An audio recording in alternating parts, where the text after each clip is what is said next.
Right, at Autosparx today we've got a little video demonstration of a 2017 Volkswagen Crafter. We've had in for a couple of days to do some bits and pieces on. Emergency lighting, internal lighting in the load area, sat-nav, reverse camera, alarm immobiliser, etc.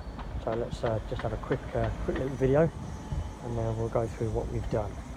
So on the front of the vehicle, first of all, you see you've got your 4 strobe lights there. Orange strobe lights, and up on the top there we put a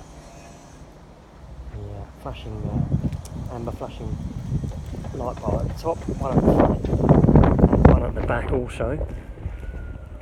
There you go, turn them on in a minute. On the rear of the vehicle we've got red strobes on each top corner, orange strobes to the centre. We've also installed a high level brake light stroke reverse camera upgrade on this one. So our alarm is switched on at the moment, the van's all locked up.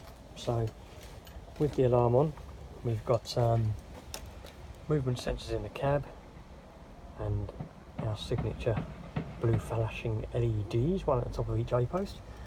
Also got a proximity sensor in the rear to detect any movement in the rear. All works off the Volkswagen key, but it will arm using the Volkswagen key, but will only disarm if our driver card is present, which it is at the moment. I'll show you the driver card now. So this little driver card here, driver keeps it with him at all times. Providing that card is with the driver, every time he presses the remote control to disarm, it will disarm. If the card's not with him, it won't disarm. So this is to prevent theft by key cloning, stolen keys, etc. So we'll get back up here to have a look at the ultrasonic sensors. One on top of each A-post, little blue flashing light. Now also, I try and keep the sun out of the camera as much as possible. We've got a Kenwood witness camera here, which is hooked up to the ignition. All the features that you would expect from a quality brand witness camera. We've also got a mirror here, reverse.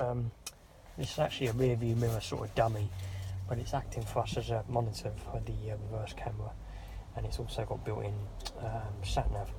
So if I switch the ignition on, then you'll see our mirror when first of all our camera wakes up out there. There you go. Then our mirror wakes up, mirror monitor. There you go. So we've got our sat-nav on there. Obviously it's no good as a mirror because this vehicle's got a bulkhead in it, but saves having an on-site monitor on the dashboard. If we flick one of our little switches over on the A-post, the screen on the mirror turns to our reverse image, and if you don't actually want to put it in reverse, you can switch it manually so you can see what's happening behind you. Turn that off, goes back to sat-nav, simply by pushing the little button down here.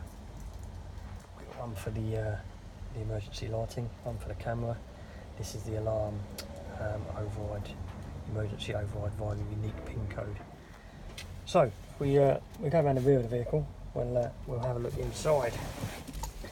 So I'll flick the switch on for our strobes. There we go. So as well as the switch powering up the strobes at the front, it powers up our ones at the rear. So we've got amber at the bottom, red at the top. Amber at the bottom, red at the top. The bar at the top, difficult to see in the sunlight, but there you go, that's flashing away as well. That's also hooked up to the tail lights and indicators as well, so it has actually got red LEDs on there for tail lights, stop lights, etc. Now if we open up the vehicle in the rear, doors open. Okay, they've started kitting this one out already. So on each door we've got some emergency strobes there, just for added visibility at night when working on the roadside. We've also put internal lighting in this van, additional internal lighting, so it's nice and bright in those winter months when they come. It's not as sunny as it is now. Up here we've also got another little switch. I'll flick that switch out. We've got our work lights inside. So they're going to shine onto the working area for the guy that's working from the vehicle at the back. All our wiring is tightly tucked away, follows a factory harness. That's our little pulse controller there, which is telling the lights what flash patterns they have. So, as you can see, those on the door there.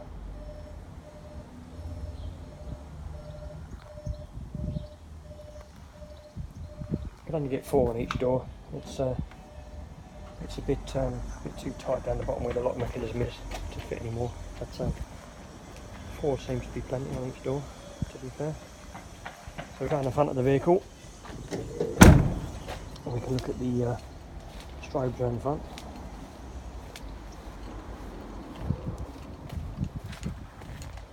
Again, difficult to see in the daylight, but yeah, your typical orange flashes there. There we go. And up the top there, we've got the top bar flashing away. There you go. So this is all ready for working now, all compliant with the duty of care regulations, etc. Let's turn that buzzer off now. And as well as being compliant for work, it's nice and secure. So in the event of somebody owner go and try to steal the vehicle, our alarm should do its job. Our driver card will prevent theft from a cloned key, etc. So that's it. Been a long old install on this one, but we're done now, all ready to collect. Give us a call if you need any details or to book an installation.